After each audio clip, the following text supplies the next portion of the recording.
विकसित भारत जी राम जी योजना को लेकर के भारतीय जनता पार्टी जन जन तक पहुंचने की तैयारी में है।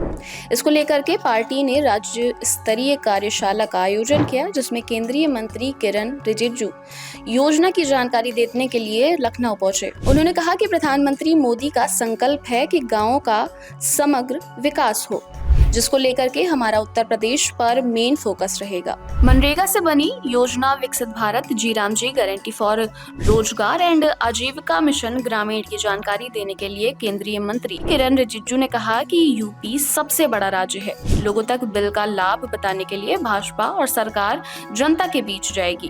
आज एक दिन का कार्यशाला का कार्यक्रम विकसित भारत जी राम जी पे रखा है।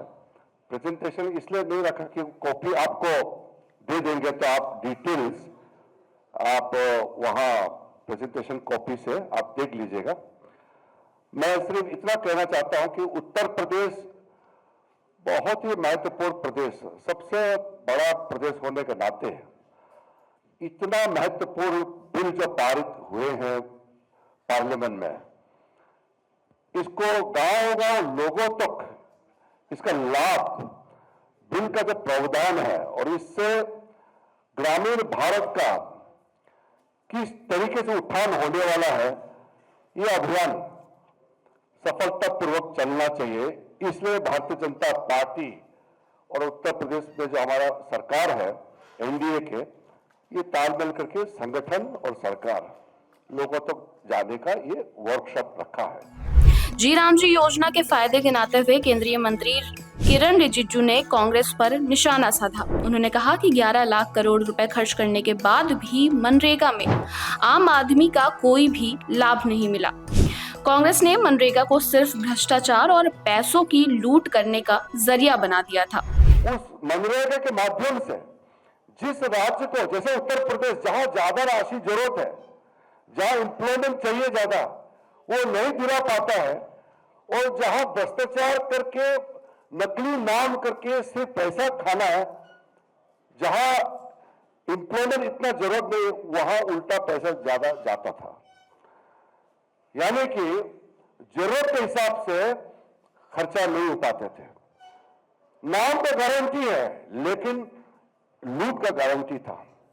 उसमें ऐसा अड्डा बना के रखा था जहां कुछ लोग तालमेल करके सारा पैसा, लाखों करोड़ों पैसा लूटे जाते थे।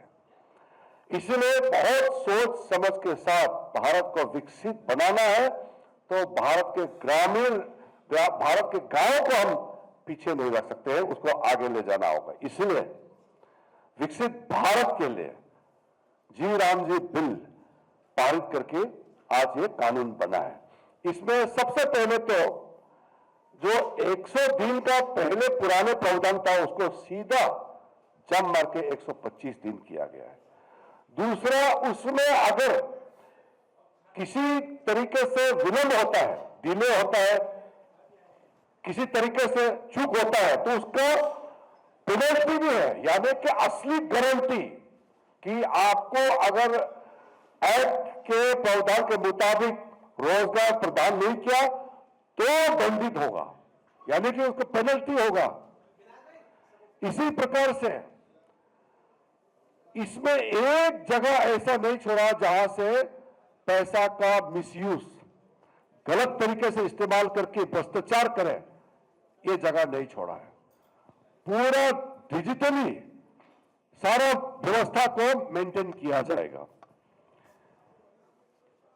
चाहे वो आपका पहचान, आइडेंटिटी जो पहचान है उससे लेकर के उसका निगरानी किस तरीके से जियो टैगिंग करके, सैटेलाइट मैपिंग करके, हर एक प्रोजेक्ट, जी राम जी का हर एक प्रोजेक्ट, हर एक स्कीम को नीचे से लेकर के ऊपर तक इसको मापदंड करके इसका निगरानी में कंटिन्यूअसली मॉनिटरिंग होगा और इसमें 1 रुपया भी धांधली नहीं कर पाएंगे।